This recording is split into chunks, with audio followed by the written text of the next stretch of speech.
네, 29페이지인데요. 29페이지. 네.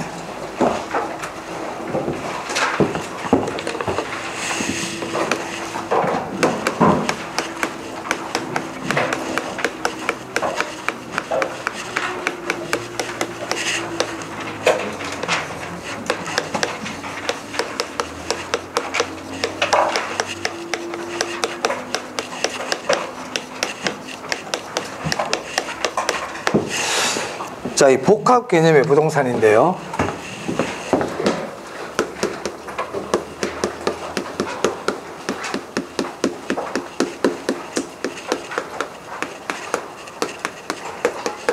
자, 이 복합 개념의 부동산 그 별표합니다. 중요합니다. 복합 개념의 부동산. 네.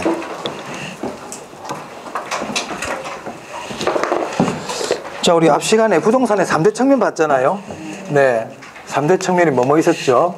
법률적 측면, 경제적 측면, 기술적 측면이 있었죠. 네.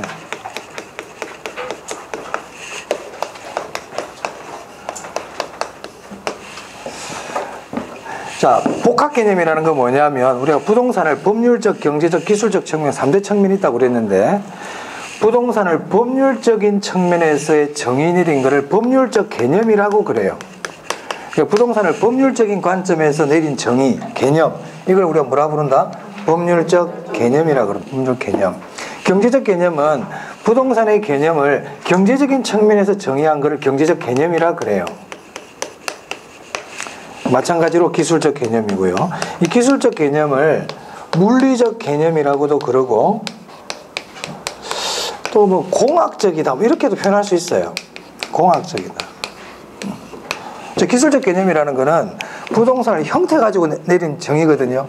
그래서 뭐 철근 건물이다, 벽돌 건물이다 이런 거 전부 기술적 개념이란 말입니다. 그래서 그걸 공학적이다 이렇게도 표현할 수도 있어요. 공학적. 네. 그래서 이 복합 개념의 부동산이란 건 뭐냐면 부동산의 개념을 정의할 때 법률적인 개념으로만 정의한 게 아니고 경제적 개념으로만 정의한 것도 아니고 이 세 가지 개념 측면을 모두 고려한 부동산의 개념을 뭐라고 부른다? 복합 개념이라고 부릅니다. 그래서 복합 개념이란 부동산의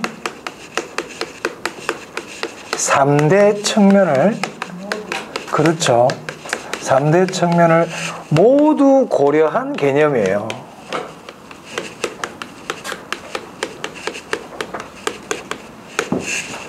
그래서 이 법률적 개념의 부동산은 좀 자세히 공부할 건데 협의의 부동산과 광의의 부동산으로 나눌 수 있어요.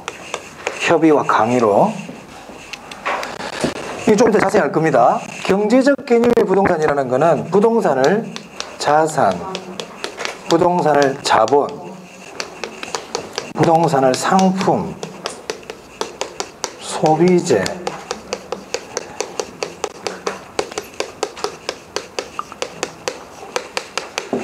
부동산은 자산이야, 부동산은 자본이다, 부동산은 상품이다 이렇게 보는 거는 부동산을 무슨 관점에서 보는 거다? 경제적 개념으로 보는 겁니다. 그래서 이 경제적 개념이라는 거는요 부동산이 생산, 소비, 투자의 대상으로 보는 거예요. 이런 경제활동의 대상으로 부동산을 볼 때 그걸 경제적 개념이다 이렇게 얘기합니다. 그럼 생산, 소비, 투자 이런 말 나오면 경제적 개념이겠다, 그죠? 요 내용들은 시험에 지금까지 많이 나왔어요.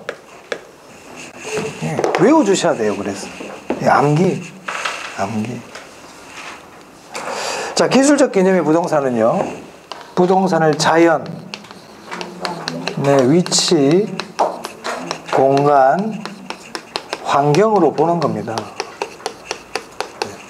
외워주셔야 됩니다. 이거 시험에 자주 나옵니다. 외워주셔야 됩니다. 그래서 이 기술적 개념은 아까도 말씀드렸지만 유형이죠. 유형의 개념이고요. 이 둘은요 무형이에요. 무형. 자, 우리 교재를 한번 볼까요? 네. 31페이지 한번 봐보세요. 거기 보시면 물리적 개념 나와 있죠. 네, 물리적 개념을 기술적 개념이라고도 그러고 자연, 위치, 공간, 환경을 얘기합니다. 그래서 유형적 측면이다. 이런 말이 나와 있네요. 유형. 자, 다음에 경제적 개념은요. 굵은 글씨 보니까 자산, 자본, 생산주의 쭉 적어놨죠. 그리고 얘는 유형이다, 무형이다. 네, 그 밑에 보니까 무형 이렇게 돼 있네요. 이 경제적 개념이요. 가장 넓은 개념이에요. 그래서 그 밑에 보니까 법률적 개념보다 뭐라고 돼 있습니까? 더 넓은 의미입니다. 넓은 의미. 경제적 개념이 넓죠. 자, 그리고 그 밑에 보니까 자산, 자본, 생산, 요소, 소비재, 상품 이런 말이 쭉 나와 있네요. 자, 그 밑에 4번에 당부장 마크 보입니까? 네, 줄 한번 쳐보겠습니다. 토지는 생산 요소, 소비재 줄 쳐놓으세요. 그러니까 토지는 소비재이기도 하지만 생산 요소이기도 하다 이런 뜻이죠. 예전에 시험에 토지는 생산 요소이지 소비재는 아니다. 또는 토지는 소비재이지만 생산 요소는 아니다. 이렇게 나온 적이 있거든요. 맞습니까? 틀렸습니까? 틀렸다. 둘 다다 이 말이야. 둘 다다. 토지는 생산 요소이면서 소비재예요. 생산 요소라는 건 뭐냐면 생산물을 만들기 위해서 필요한 겁니다. 그래서 우리가 3대 요소, 생산의 3대 요소가 토지, 노동, 자본이었죠. 토지는 당연히 생산 요소예요. 근데 우리가 토지 자체를 거래하기도 합니까? 토지를 그 자체를 사고 팔기도 하죠. 그건 소비재란 뜻이거든요. 소비의 대상이 될 수도 있죠. 그래서 토지는 생산 요소이면서 소비재예요. 네. 둘 다. 네. 그런 것들 체크해 두시면 되겠습니다. 자, 그 다음에 우리 교재 왼쪽에 보시면 핵심 정리라고 나와 있나요? 네, 거기 별표 하세요, 그거.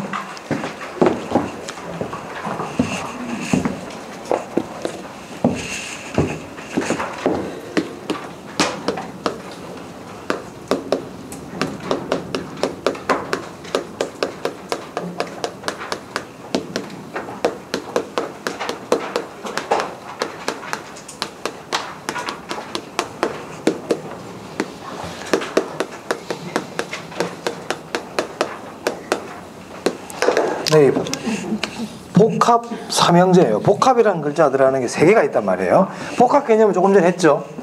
복합 개념의 부동산 했잖아요. 자, 복합 부동산 한번 보겠습니다. 복합 부동산.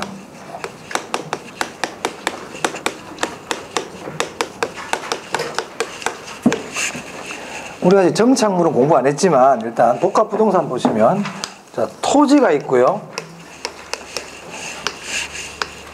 건물이 있어요. 자, 이 토지와 건물은 법률적으로는 하나로 취급한다. 법률적으로는 별개다. 법률적으로는 별개예요.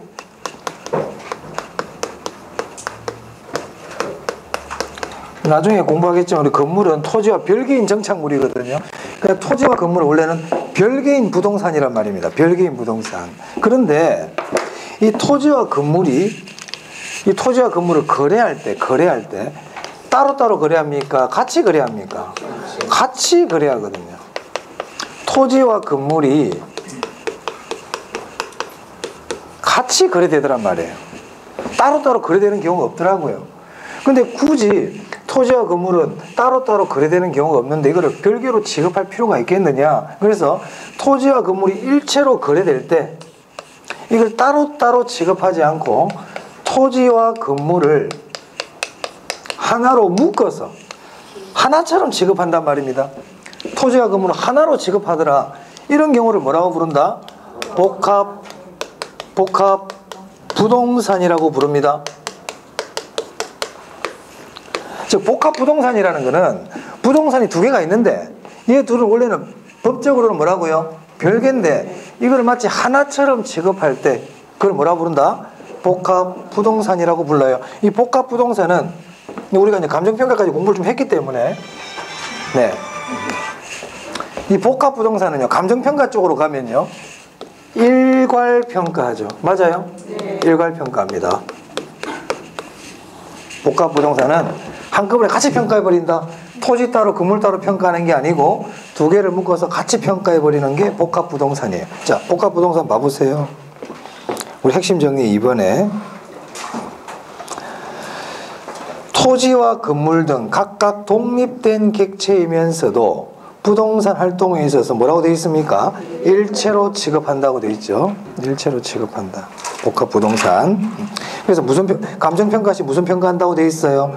일괄평가입니다. 일괄평가. 일괄평가. 네, 그런 것들 하나 체크해 두시면 되겠습니다. 복합 부동산 잘 알아두셔야 돼요. 그러니까 복합 부동산은 말 그대로 복합 부동산이죠. 네. 토지와 건물 다 부동산 아닙니까? 네. 토지도 부동산이고 건물도 부동산이잖아요. 근데 이걸 하나로 취급한단 말이야. 그걸 우리가 뭐라고 부른다? 복합 부동산. 복합 개념은 뭐였어요? 법률적 개념, 경제적 개념, 기술적 개념, 이 세 가지 개념이 모두 포함되어 있다는 게 무슨 개념이고요? 복합 개념이고, 토지와 건물이라는 하나하나의 부동산을 따로따로의 부동산을 따로따로 취급하지 않고 하나로 취급할 때 그걸 뭐라 부른다? 복합 부동산이라 그럽니다. 복합 부동산. 네. 자, 그 다음에 복합 건물이 있어요. 복합 건물. 이 복합 건물은 건물이야. 말 그대로 건물이라고. 건물. 건물인데 이 건물에 둘 이상의 용도로 사용되고 있을 때, 예를 들어서 이 아랫부분은 상가인데 위에는 주택으로 이용되고 있더라. 하나의 건물에 둘 이상의 용도로 쓰고 있죠. 이런 걸 뭐라 부른다고요? 복합 건물이라 그럽니다. 복합 건물. 건물인데, 건물이야 건물. 건물인데 둘 이상의 용도로 쓰고 있더라. 주상 복합 건물. 주상 복합 건물. 됐나요?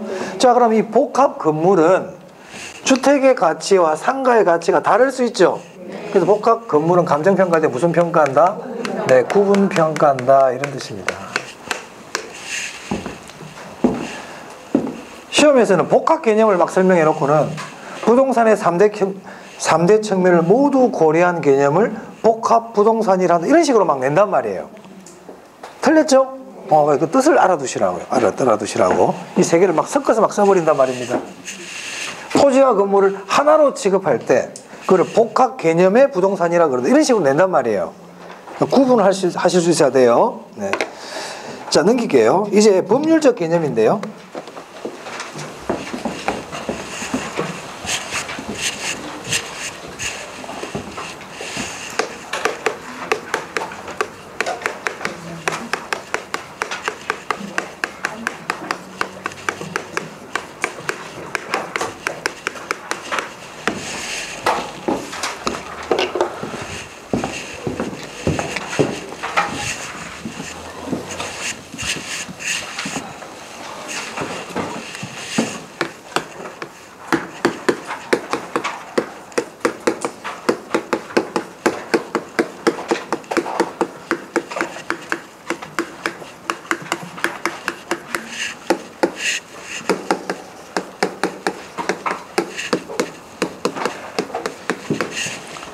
자, 이 법률적 개념의 부동산은 협의의 부동산과 광의의 부동산으로 나눌 수 있어요.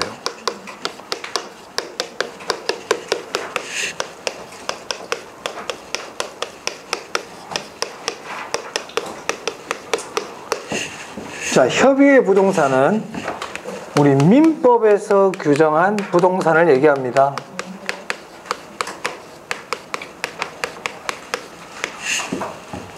자, 우리 민법에서는요,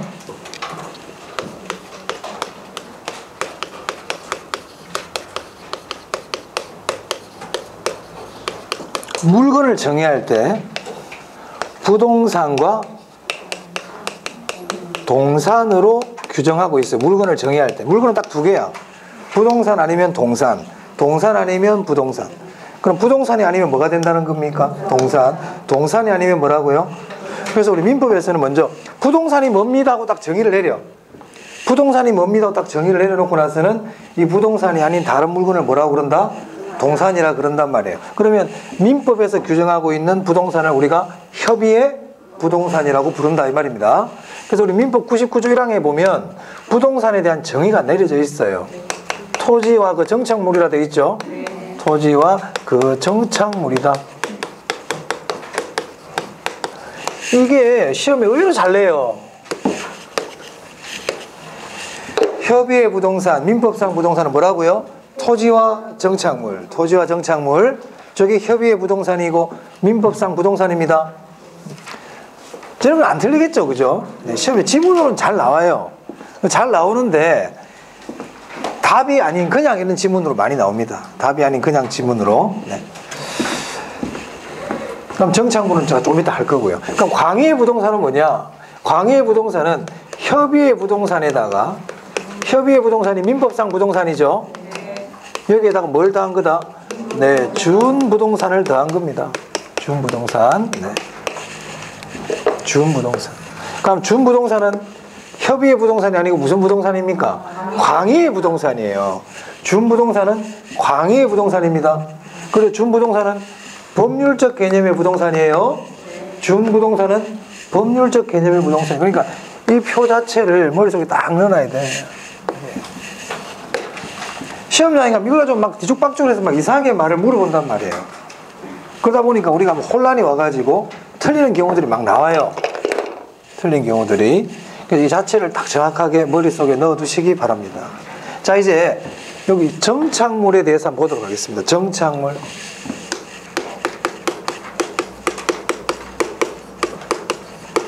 정착물. 정착물은 뜻이 뭐냐? 정착물이란 토지에 부착이 되어 있고 그 부착된 상태가 계속 붙어 있어야 돼요. 일시적으로 붙어 있으면 안 된다. 그래서 정착물은 종류가, 정착물의 종류는 크게 둘로 나눌 수 있는데 토지의 일부인 정착물이 있고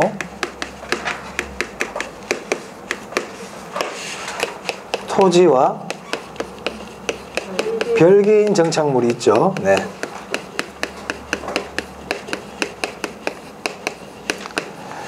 자, 교재를 한번 볼까요? 교재를. 네.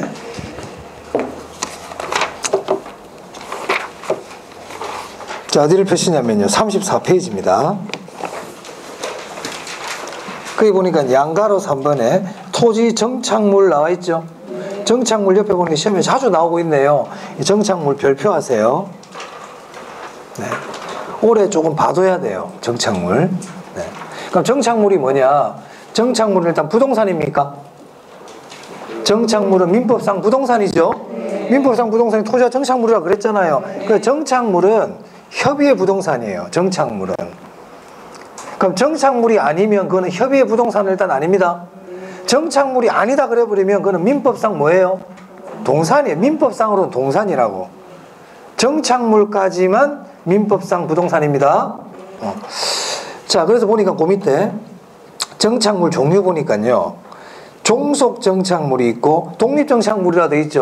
우리 교재에서는 종속 정착물이라는 건 토지의 일부라는 뜻이에요. 일부. 그 옆에다가 대부분 이렇게 적어두세요. 대부분의 정착물은 토지 일부예요. 대부분의 정착물은 토지 일부입니다.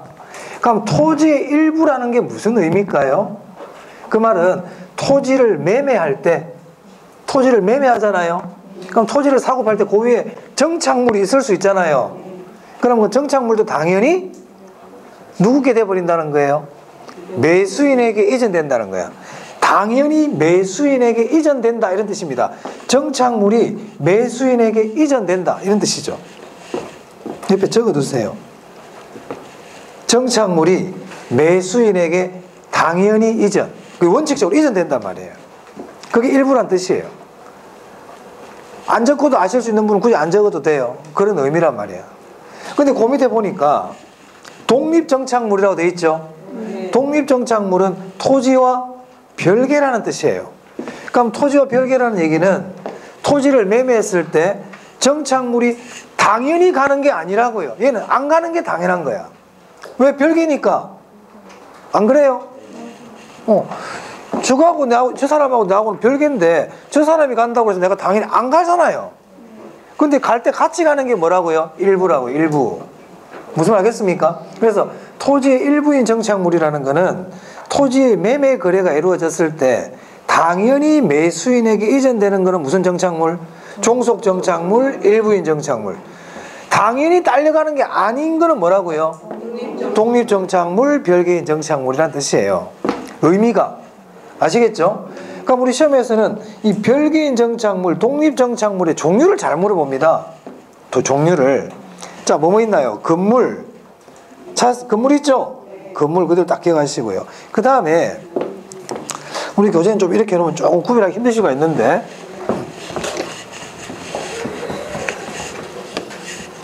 첫 번째 뭐가 있다고요? 건물. 그 다음 나무 있죠? 나무. 나무는 일부인 정착물이에요. 나무는 다른 말이 없으면 뭐라고요? 일부인 정착물이에요. 그리고 토지에 나무에 달려있는 미분리 과실 있죠? 이것도 별다른 말이 없으면 무슨 정착물이라고요? 일부인 정착물이에요. 우리 나무에 달려있는 과일 이런 것들은 전부 다 뭐라고? 미분리 과실은 일부인 정착물이라고요, 원칙적으로. 그런데 이제 나무에 단서가 붙는 거예요. 단서가. 어떤 단서가 붙냐면, 그렇죠.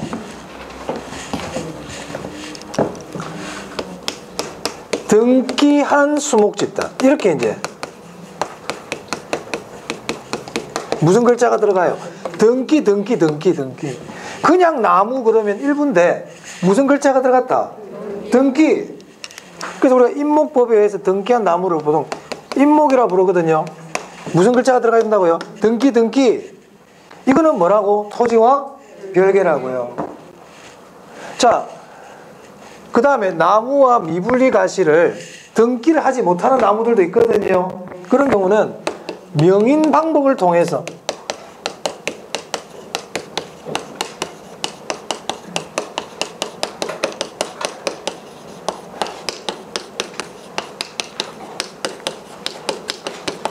원래는 나무와 미분리 과실은 뭔데요? 일부인데 앞에 무슨 글자가 왔어? 명인 방법을 갖췄다면 명인 방법. 명인 방법이라는 거는 소유권을 좀 구분해주는 표현 방법이거든요. 새끼줄을 이렇게 둘러친다든지 나무에다 껍질을 벗기고 이름을 새긴다든지 그렇게 하는 게 명인 방법이라고요. 원래는 나무는 토지의 일부인데 아무런 행동을 하지 않으면 당연히 일부야. 그런데 등기를 하고 명인 방법을 갖췄다는 건 뭐예요? 일부가 아니다. 이거는 주인이 따로 있다는 걸 나타내는 거 아닙니까? 그래서 등기한 나무라든지 명인 방법을 갖춘 수목이나 미분리 과실은 뭐라고요? 토지와 별개입니다. 별개.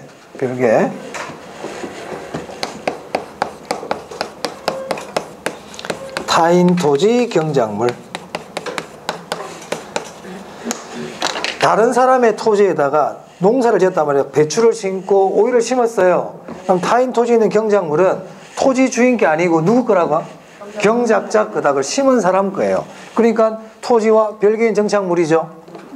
맞습니까? 자, 그래서 정착물 나오면 일단 정착물의 종류 하셔야 돼요. 정착물의 종류. 자, 그 다음에 아까 제가 정착물은 토지에 부착이 돼 있고 계속 붙어 있어야 된다고 그랬잖아요. 그죠? 근데 토지에 붙어 있는데 조금 붙어 있다가 나중에 떨어질 애들이야. 딴 데 가버릴 애들이야. 그런 애들은 정착물입니까? 아닙니까? 아니란 말이야. 그 대표적인 게 있거든요.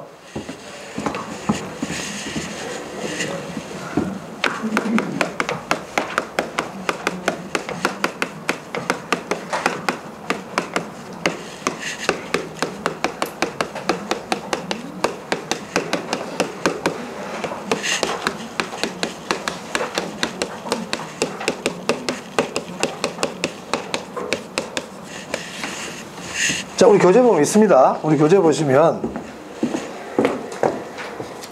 35페이지네요. 그 동그라미 3번에 동산으로 분류 보이세요? 네, 그 별표합니다. 자, 거기 보면 경작수확물, 임차인이 설치한 임차인 정착물. 임차인 정착물이 뭐냐면 임차인이 설치한 정착물을 얘기해요. 임차인 정착물은 정착물이 아니다. 임대인 정착물 그러면 정착물입니다. 근데 누구 정착물? 임차인 정착물. 임차인 조심하세요. 임대인 그러면 아니에요. 임대인 정착물은 정착물 맞아요. 임차인 정착물은 정착물이 아니에요. 그리고 가식 중인 수목, 그리고 그 밑에 뭐 비닐하우스 이런 거 있죠. 이런 것들은 정착물이다, 정착물이 아니다. 정착물이 아니라는 얘기는 민법상 부동산이 아니라는 뜻이에요. 그럼 뭐라는 뜻입니까? 동산이다 이 말이야. 동산. 알아둡니다. 이거 중요하니까. 네. 자, 그래서 법률적 개념의 부동산까지 봤어요. 법률적 개념의 부동산, 협의와 강의의 부동산이 있다. 그죠? 그리고 협의의 부동산 안에 정착물이라는 게 있었죠. 정착물. 정착물은 토지의 일부인 정착물이 있고 토지와 별개인 정착물이 있다. 토지와 별개인 정착물 4가지 기억하시라고 그랬습니다. 조금 전에. 그리고 정착물이 아닌 동산으로 분류하는 게 있었죠. 동산으로 분류. 자, 그 다음에 준부동산이에요. 준부동산. 자, 준부동산. 자, 부동산 앞에 준이라는 글자가 붙었네요. 준이라는 거는 오리지널은 아니라는 거야. 그러니까 준부동산은 부동산은 아니다. 원래는 준부동산은 민법상 부동산은 아니에요. 그러니까 민법상 부동산이 아니라는 거는 민법상 뭐라는 겁니까? 동산입니다. 자, 그리고 교재 32페이지예요. 그리고 핵심 정리에 준부동산 나오죠? 자, 읽어보겠습니다. 준부동산은 민법상 부동산은 아니지만 다른 법률에서 부동산과가 줄칠게요. 등기 등록 공시 방법. 등기 등록 공시 방법.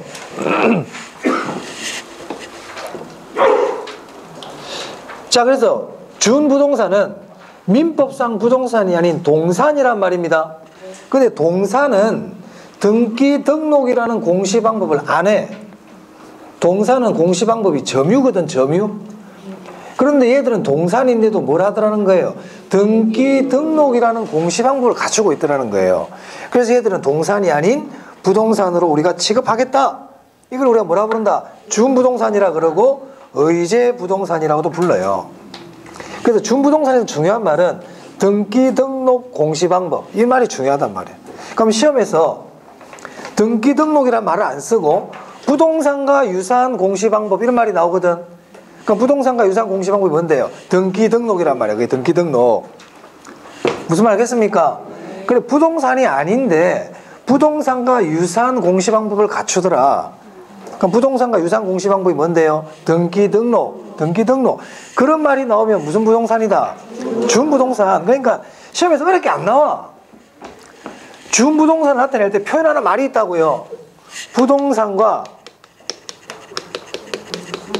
유사한 공시 방법.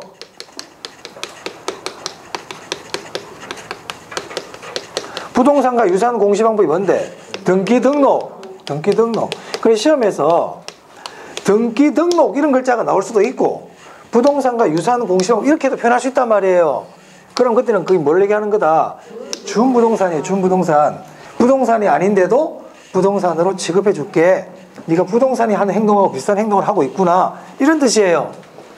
무슨 말 알겠습니까? 자, 그럼 이런 게 어떤 게 있느냐? 그 밑에 보세요. 3번에 자동차, 건설기계, 항공기, 선박, 공장재단, 광업재단 요 정도까지 봐두시면 되겠어요. 이런 것들은 준부동산이라고요. 오케이? 네. 그럼 질문해 볼게요. 이러한 자동차, 선박, 항공기업 준부동산은 우리 공시법 공부하고 계시죠? 공간구축 및 이런 법이 이름이 바뀌었지만 공시법에 의해서 등기한다. 맞을까요? 틀릴까요? 부동산 공시법에 의하여 등기한다.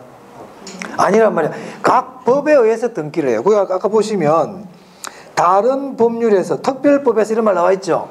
그리고 자동차는 자동차 등록법에 의해서 등기하는 거고 선박도 선박 등기법에 의해서 등기하는 거고 각각의 법에 의해서 등기하는 거지. 우리 공간구축 관련 및 이런 법률 있잖아요. 우리 공시법 시간에 공부하는 거. 거기에서 등기하는 게 아니다 이 말입니다. 우리 공구관법이라 법이 공시법이 바뀌었잖아요. 그러니까 부동산 공시법에 의한 등기가 아니고 선박 자동차는 전부 각각의 법에 의해서 등기하고 있습니다. 각각의 법에 의해서 등기하는 거예요. 그런 것들 체크하시면 되겠어요. 자, 33페이지 보세요. 33페이지. 거기 문제 보시면 3번 문제 한번 볼까요? 3번. 틀린 거 찾기인데, 경제적 개념의 부동산은 자본 자산으로서의 특성을 지닌다. 맞아요? 2번. 좁은 의미의 부동산은, 좁은 의미가 협의의 부동산이죠. 민법상 부동산 아닙니까? 토지 및 그 정착물을 말한다. 맞아요? 이 2번 지문 아주 자주 나와요. 아주 자주 나와요. 제가 아까 이거 기억하라고 그랬잖아요. 3번. 준부동산은, 자, 부동산과 유상 공시방법 나오죠? 부동산과 유상 공시방법 또는 등기 등록 이렇게 표현한단 말이에요. 갖춤으로써 무슨 의미? 광의의 부동산이거든. 광의의 부동산이거든. 좁은 의미 그러면 안 돼요. 넓은 의미의 부동산에 포함된다. 4번. 부동산의 물리적 개념은 부동산 활동의 대상인 유형적, 유형이란 말이 여기서 포인트잖아. 이거 물어보려고 낸 거야. 유형적 측면의 부동산을 이해하는데 도움이 된다. 맞아요? 자, 5번. 토지는 생산재이지만 소비재는 아니다. 둘 다라 그랬죠? 풀 수 있겠습니까? 그러니까 우리 시험은 복잡한 거 안 물어봐. 늘 얘기하지만 간단하게 물어보는데도 우리가 헷갈려서 그래. 그래서 우리 3월 첫째 수업이니까 또 제가 다시 한번 말씀드립니다. 많이 알려고 그러지 말고 어떻게 알아야 된다? 정확하게. 정확하게 하는 게 중요합니다. 많이 하는 게 중요한 게 아니야. 많이 하는 건 중요해. 많이 하는데 정확하게 모르면 모르는 거 똑같아. 그죠? 많이 하는 게 중요한 게 아니고 시험에 자주 나오는 것들 어떻게 알아야 된다고요? 정확하게 알아야 됩니다. 정확하게. 정확하게 알아야 빨리 찾아낼 수 있어요. 이걸 어렴풋이 아니까 2번, 3번 읽고 있다니까. 근데 정확하게 알면 한 번 읽고 바로 찾을 텐데 정확하게 모르고 어느 정도 대충 어렴풋이 아니까 한 번 읽고 2번 읽고 3번 읽고 계속 읽고 있는 거예요. 네, 그렇습니다. 자, 넘깁니다. 그래서 법률적 개념의 부동산까지 봤습니다. 법률적 개념의 부동산 정착물하고 쭉 봤고요.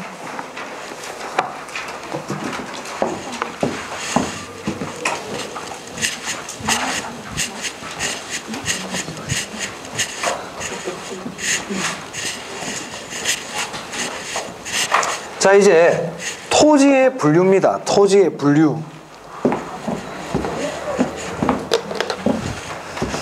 자, 우리 교재는요. 네, 39페이지부터 보시면 돼요.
자, 제가 지금 우리 교재에 있는 토지의 분류 적어봤어요. 이런 것들이 있어요. 그럼 여러분들이 시험에서는 부지, 택지, 대지 이런 게 뭔지를 물어보죠. 이 토지의 분류는 시험에 거의 매년 나옵니다. 매년 나와요. 그럼 제가 아까 총론에서 2문제 나온다고 그랬잖아요. 그럼 여기서 이제 뭐 한 문제 정도 나오는 거야, 여기서. 그죠? 요까지. 한 문제. 그러니까, 구체적으로만 깊이 물어보는 게 아니고, 뜻을 그냥 물어보는 겁니다. 그러니까, 한 문제 안에 지문 5개를 섞어서 낼 수도 있고요. 그 중에 하나를 골라서 낼 수 있단 말이에요. 그럼 요 중에서는, 앞에 했던 것 중에서, 이 복합 개념 중요하죠. 복합 개념. 그럼 이 복합 개념의 부동산이라는 건 결국 법률적 개념이라든지 이게 다 포함되는 개념이잖아요. 무슨 말 알겠어요? 그 한 문제 안에서 이걸 같이 다 물어볼 수 있어요. 복합 개념에서. 복합 개념에서. 그리고 아까 부동산의 성격도 제가 말씀드렸고, 그 다음에 접근 방법. 복합 개념 안에는 이게 다 포함되어 있는 겁니다. 요항이 관계인데 여기 다 내용 같은 내용 아닙니까 이게?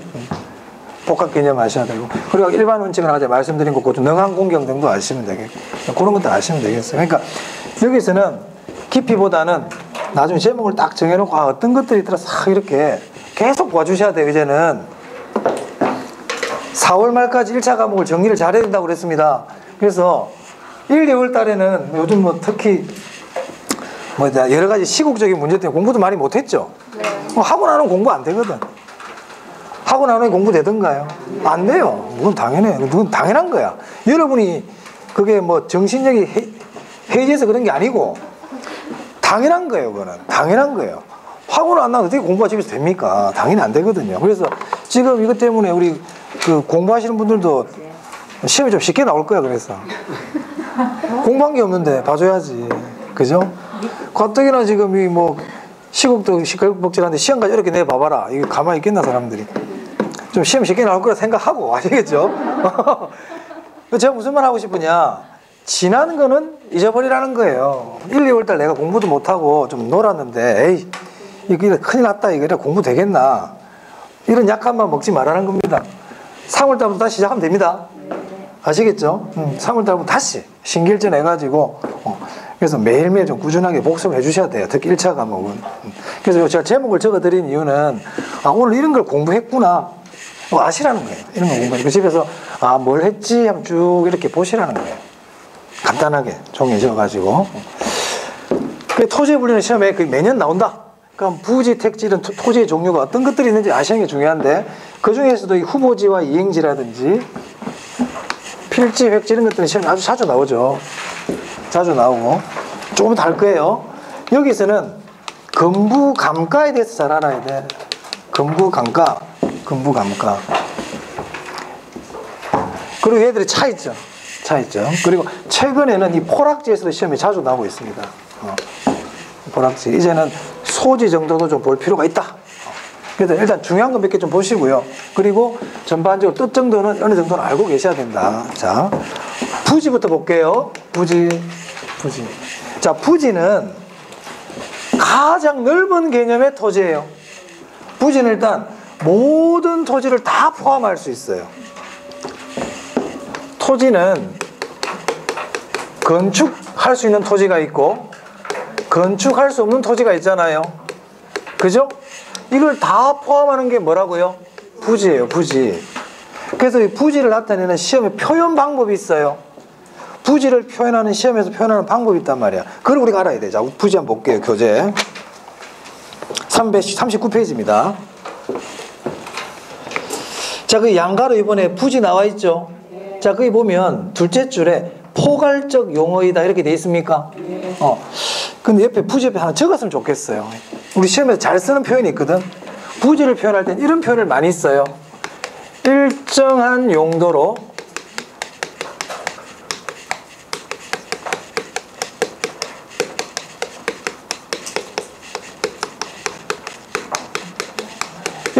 용도로 사용되는 바닥 토지, 이렇게 표현을 많이 합니다. 그러니까 만약에 병원 용도로 사용되고 있는 바닥 토지를 뭐라 부르냐? 병원 부지라 그래요. 지금 우리 학원이 깔고 앉아있는 이 땅은 지금 학원 용도로 쓰고 있죠. 학원 부지 이렇게 얘기한단 말이에요. 철도로 이용되고 있는 바닥은 뭐라 부를까요? 철도 부지 이렇게 부르는 거예요. 그 부지는 그냥 글자만 갖다 붙이면 돼. 그리고 가장 포괄적이라고. 이해됩니까? 네. 오케이. 그럼 이제 택지와 대지는 뭐냐? 이 둘은 건축이 가능한 토지란 말이에요. 건축 가능. 그럼 건축이 불가능한 토지는 택지, 대지란 말을 쓰면 안 된단 말이에요. 그래서 택지와 대지는 건축이 가능한 토지예요. 같은 용어예요. 근데 택지는 감정평가사들이 주로 쓰는 용어고 대지는 건축법상 용어이기 때문에 건축사들이 많이 써요. 그래서 교재 볼게요. 책에 체크하면 돼요. 오늘은 이제 체크를 해드릴 거기 때문에. 자, 택지 한번 봅니다. 감정평가상 용어로서 건축이 가능한 토지 이렇게 돼 있죠. 그리고 옆에 주상공 줄 쳐놓으세요. 주거, 상업, 공업. 이 말 나오면 그 택지를 얘기하는 거예요. 이 말 나오면 택지야. 주상공 나오면 택지입니다. 주상공 나오면 택지예요. 그 밑에 양가로 3번에 대라고 나와 있죠. 자,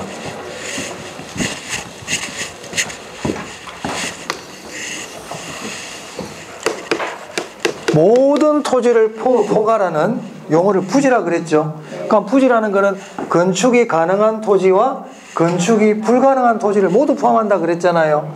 그럼 이 안에 이제 건축이 가능한 토지가 있어. 건축이 가능한 토지를 뭐라 불러요? 택지, 대지라 부른다 그랬죠. 그럼 이 바깥에 얘들은 뭐예요? 얘들은 건축이 불가능한 토지지. 그렇죠. 자, 요 안에 대라는 게 있어요. 이 대는 지목이에요.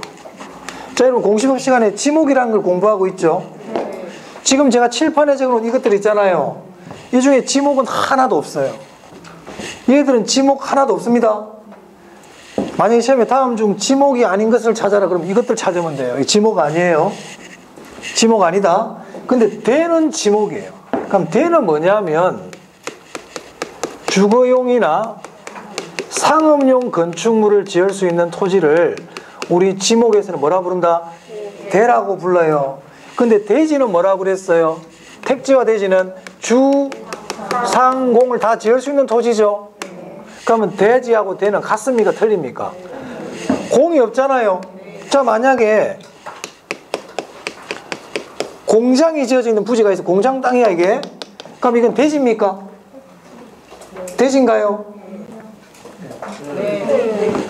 건축물지 택지와 대지는 같은 개념이라니까. 근데 주상공 나오면 택지를 찾아라는 얘기지 공장이 있는 땅을 대지라고도 한단 말이에요. 택지라고도 그러고. 그럼 대지지. 근데 됩니까? 대는 아닙니까? 대는 아니잖아.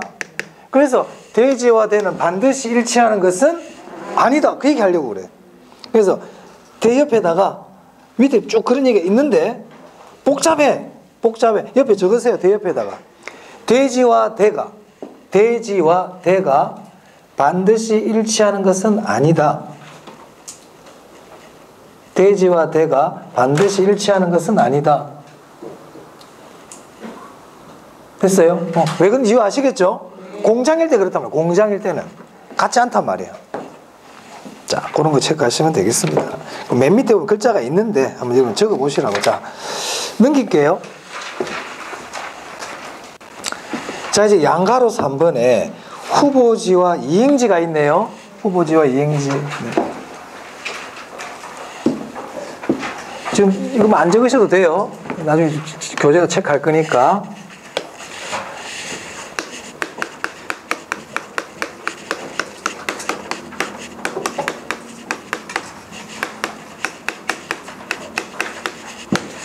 자, 우리가 토지를 용도에 따라 나누면 크게 어떻게 나눌 수 있냐면 택지, 농지, 임지 이렇게 나눌 수 있어요.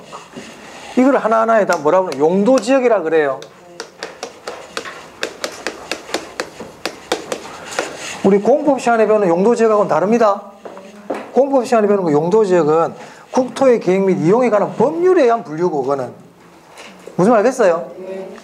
이 용도지역은 그런 용도, 토지를 어떻게 쓸 거냐 용도에 따라 그냥 나눈 거야. 이거는 공법 시간하고 다르다고 해서 이상하게 생각하면 안 돼요. 공법 시간에 나눈 용도지역은 법에 의해서 나눈 거야. 법에 의해서. 우리나라 법에서 그렇게 나눠놓고 있다는 거란 말이야. 우리 개론은 이론을 배우는 거라 그랬죠. 그래서 이건 이론적으로 토지를 용도에 따라 나눌 때 이렇게 나눈다. 자, 택지는 주거용, 상업용, 공업용 건축물을 지을 수 있는 토지를 아까 뭐라고 그랬어요? 택지라 그랬잖아요. 그죠? 주거용, 상업용, 공업용 건축물을 지을 수 있는 토지를 뭐라 부른다? 택지, 택지. 농지는 뭐냐면 농사 짓는 땅이야. 그러니까 토지를 용도에 따라 나눠보니까 토지의 용도는 크게 건축 용도가 있더라. 건축 용도로 토지를 뭐라 부른다고요? 택지. 그리고 토지는 농사 짓는 용도로 쓰이더라. 그걸 뭐라 부른다? 농지. 또 보니까 토지는 나무 심는 용도로 쓰이더라. 그걸 뭐라 부른다? 임지. 이렇게 나눴다 이 말이에요. 토지를 용도에 따라서. 그럼 농지는 전, 답, 과수원으로 나눌 수 있다. 인지는 신탄림, 용재림으로 나눌 수 있더라. 이 얘기죠. 이거 하나하나가 다 용도지역이고 용도지역이고 용도지역이라고요. 자, 그런데 토지의 용도는 바꿀 수가 있죠. 용도 전환이 가능하잖아요. 자, 이때 용도지역, 용도지역, 용도지역인데 이 용도지역 간에 용도지역 간이죠. 전환 중에 있는 토지, 이걸 뭐라 부른다? 후보지라고 부릅니다. 이렇게 왔다 갔다 하고 있더란 말이에요. 용도가. 가망지라고도 그래요. 예정지라고도 그래요. 그러면 만약에 지금 주거용 택지인데 답으로 전환이 되고 있어요. 그럼 뭡니까? 후보지죠? 맞아요? 이거를 건너 1학년, 2학년, 3학년이야. 1학년에서 2학년 학년이 바뀌고 있어. 학년이 후보지입니다. 자, 그런데 이제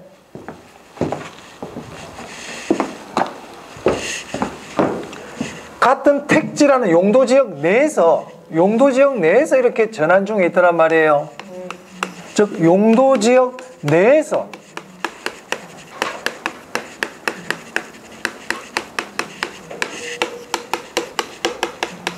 전환 중인 토지를 뭐라 부른다? 네, 이건 이행지라고 불러요. 반이 바뀌고 있어. 반이. 그러면 전에서 답으로 이렇게 바뀌고 있는 것도 뭐라고요? 이행지겠죠? 구별할 수 있겠어요? 네. 자, 교재 보겠습니다. 후보지 줄칠게요. 우리 시험에서 이렇게 표현을 많이 해요. 택지지역, 농지지역, 임지지역 상호 간에 전환되고 있는 토지. 줄칩니다. 시험에서 잘 쓰는 표현입니다. 택지지역, 농지지역, 임지지역 상호 간에 전환 중에 있는 토지. 이걸 뭐라 부른다고요? 후보지. 거기서 있는 동그라미. 지금 전환 중에 있어야지 전환이 되어버린 토지를 후보지라고 그러지 않습니다. 지금 전환 중에 있어야 돼요. 전환되고 있는, 진행 중이어야 돼. 전환이 끝나버린 거는 후보지를 안 불러요. 만약에 농지에서 택지로 전환이 되어버렸잖아요. 그건 택지야 그냥. 근데 이제 농지에서 택지로 전환 중에 있잖아요. 그럼 그걸 택지 후보지 이렇게 부른단 말이에요. 무슨 말인지 알겠습니까? 네. 근데 그 뒤에 보니까 뭐 이런 건 사실 시험에서 나올 정도는 아닌데 모의고사에서 한 번씩 나와. 반드시 지목의 변경을 초래한다 보이세요? 자, 후보지는 용도 전환이 이루어지잖아요. 전환이 되어버리고 나면 지목이 바뀌어요. 그럴 수밖에 없어요. 일단 지목이 다 다르거든요. 지목이 바뀝니다.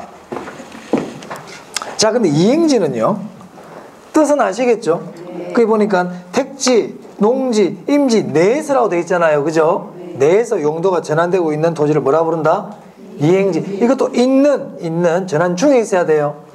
그런데 그 밑에 보니까 지목 변경을 초래하는 경우도 있고 그렇지 않은 경우도 있다고 그랬잖아. 사실 이게 뭐 시험에서 나올 정도는 아닌데요. 자, 보세요.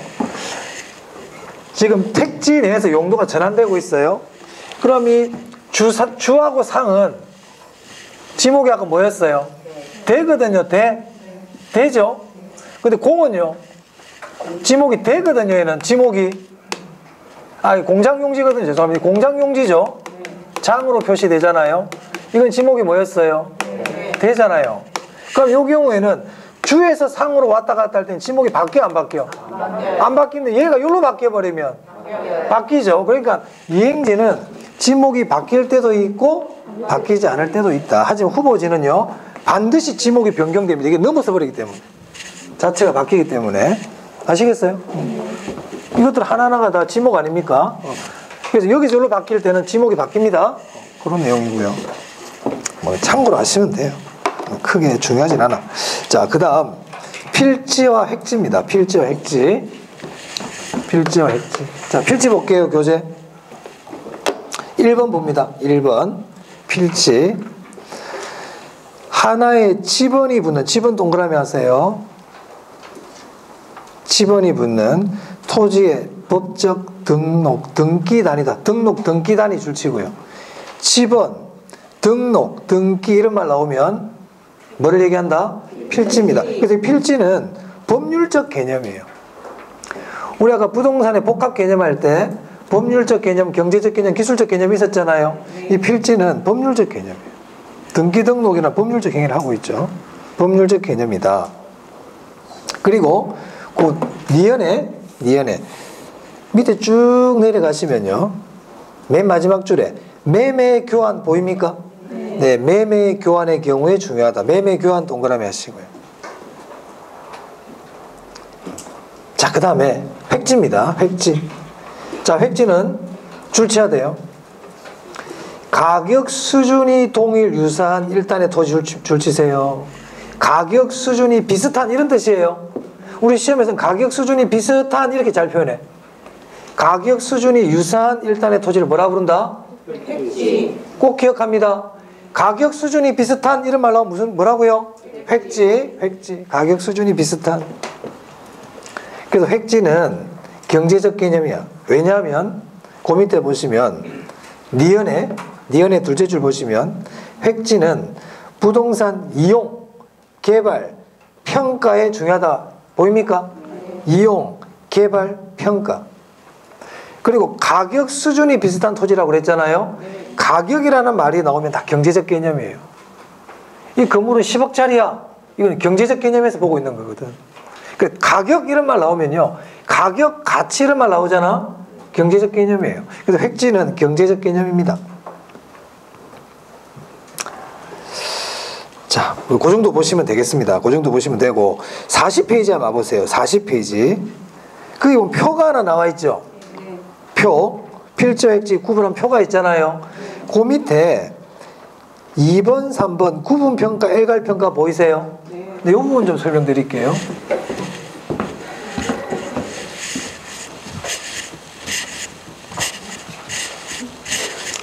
시험에서 그렇게 나온 적은 없어요.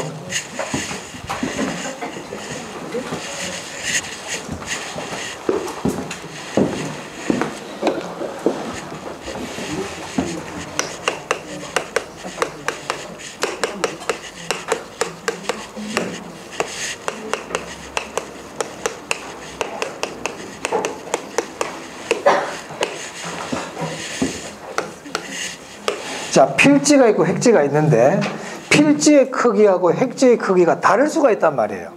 자, 이 경우는 하나의 1획지 안에 몇 필지가 들어가 있는 거예요. 필지가 각각의 필지가 4개가 들어가 있어.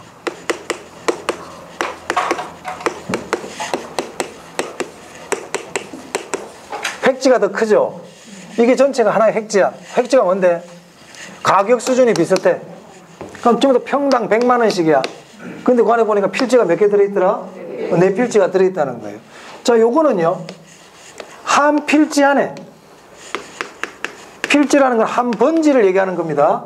한 번지 안에 획지가 4개가 있더라는 거예요.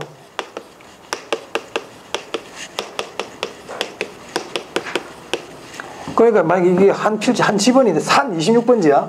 산 26번지인데 가보니까 농사 짓는 땅도 있고 집도 있고 주유소도 있고 이렇게 용도가 다르더라는 겁니다. 그래서 가격 수준이 다 필지가 큰 땅은 그럴 수도 있잖아요. 맞아요. 이런 경우는 뭐 굳이 모셔도 되고 뭐 그림을 까지도 모르셔도 돼요.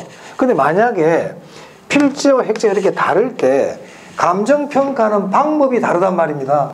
자, 조금 전에 개발 이용 평가 시는 필지를 이용한다 그랬어요? 획지를 이용한다 그랬어요? 획지가 평가와 관계 있다고 그랬죠? 획지가 평가와 관계 있다고 그랬잖아요. 자, 획지가 크죠? 획지가 크니까 이때는 그냥 한꺼번에 평가해 버려라. 획지가 크니까 다 가격 수준이 비슷하다는 얘기 아닙니까? 그러니까 한꺼번에 평가해 버려라. 자, 그런데 이건 획지가 더 작죠? 그때는 따로 구분 평가해라, 이런 뜻입니다. 평가와 관계되는 토지는 획지다. 획지가 크다고 일괄해서 평가해버려. 획지가 작네. 그러니까 따로따로 다 평가해. 획지 자체가 가격 수준이 유사한 토지니까 획지가 필지보다 작다는 얘기는 가격 수준이 다 다르다는 얘기잖아요. 따로 평가하셔야 된다, 이 말입니다. 획지가 크다, 일괄. 그럼 두 개 다 기억해야 돼요? 하나만 기억하면 돼요? 하나만. 획지가 크다고 일괄 평가해라. 획지가 크네, 일괄 평가해. 평가할 때는 뭐를 가지고 하니까? 획지를 중심으로 하니까. 획지가 평가와 관계되는 개념이거든요. 네, 그런 내용 있죠? 2번, 3번에? 네. 이런 건 두 개 다 아실 필요 하나만 기억하시면 돼요. 참고로 시험에서는 한 번도 나온 적이 없다. 한 번도 나온 적이 없다. 우리 시험은 이런 걸 물어보는 게 아니고 뜻을 물어본다. 후보지가 뭡니까? 이행지가 뭡니까? 이런 걸 물어보지. 저런 것까지 물어보지는 않습니다. 뭐 지목이 변경된다 이런 거 안 물어봐요, 지금까지는. 앞으로도 물어볼 가능성이 높지 않아. 자, 요까지만 보고 좀 쉬겠습니다. 요까지만 보고. 네. 나지와 건부지. 지금 약간 뭐 많이 아시는가 본데, 지금 보니까 이제. 그죠? 네. 아니에요. 자, 나지가 뭐예요? 나지는 지상에 건축물이 일단 아무것도 없어야 돼요. 그리고 사법상 사용 수익에 제한이 없어야 돼요. 그게 나지예요. 자, 교재 볼게요. 나지. 자, 양가로 7번입니다. 나지. 토지보상평가 지침 제3의 뭐 이런 거 모르셔도 되고요. 나지란 토지에 건물 기타 정착물이 없고 일단 토지 위에 아무도 없어야 돼요. 그리고 지상권 등 토지의 사용 수익을 제한하는 공법상입니까? 사법상입니까? 사법상 권리가 설정되어 있지 아니한 토지를 뭐라 부른다? 나지라 그래. 그래서 나지는 지상에 아무것도 없고 사법상 사용 수익에 제한이 없는 토지를 뭐라 부른다고요? 나지라 불러요. 공법상 제약은 있다 없다? 있다. 모든 토지는 공법상 제약이 다 있거든요. 이런 공법상은 용도지역. 용도지역은 국토 전체를 다 나눠둔 거잖아요. 그러니까 모든 토지는 공법상 제약 다 받아요. 자, 그럼 건부지는 뭐냐?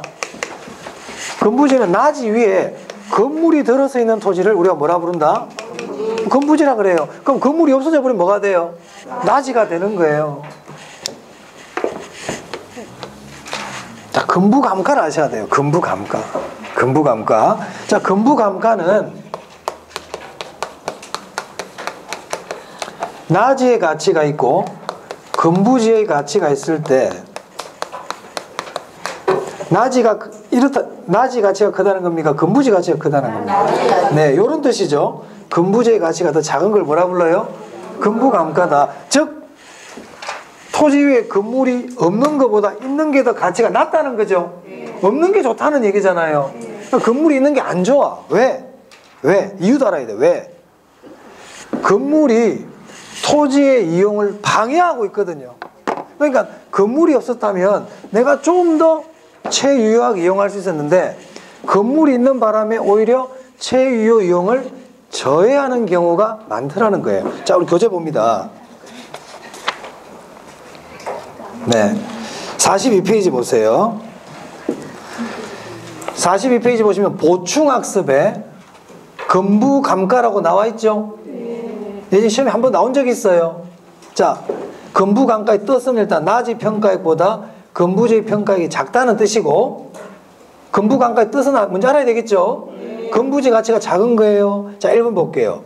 건부감가란 건물 등이 부지의 최유효 이용을 뭐라고 되어 있어요? 저해하고 있거든. 저해하고 있기 때문에 오히려 건물이 더 방해가 된다는 얘기 아닙니까? 그러니까 건물이 있는 토지적 건부지가 가치가 더 낮더라 이런 뜻이에요. 그래서 일반적으로 철거해버리면 그럼 낮이가 되겠죠. 그래서 철거 비용만큼 일반적으로 싸요, 건부지가. 자, 그 다음에 2번 봅니다. 그러면 건부정가라는 게 나오네요. 건부정가는 그럼 뭐가 더 크다는 거예요? 건부지 가치가 더 크다는 뜻이죠. 그 말은 건물이 있는 게 더 가치가 있더라 이 말이잖아. 맞아요? 이게 예외적이란 말이에요. 자, 건부정가에서는 그 밑에 동그라미 2번 하나 좀 잘 봐두세요. 시험에 지금까지 나온 적은 없지만 이거는 봐놔야 된다. 건부정가의 경우 뭐 어떨 때 건부정가가 일어나느냐? 자, 2번 봅니다. 건폐율 용적률의 강화 동그라미. 건축법이 강화된 거예요. 건축법이 강화되었다는 얘기는 앞으로 이 지역에 건물을 높이 못 올려요.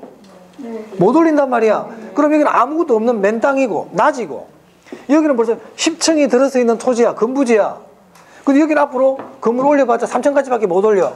그럼 10층 올린 이 땅이 더 비싸겠죠.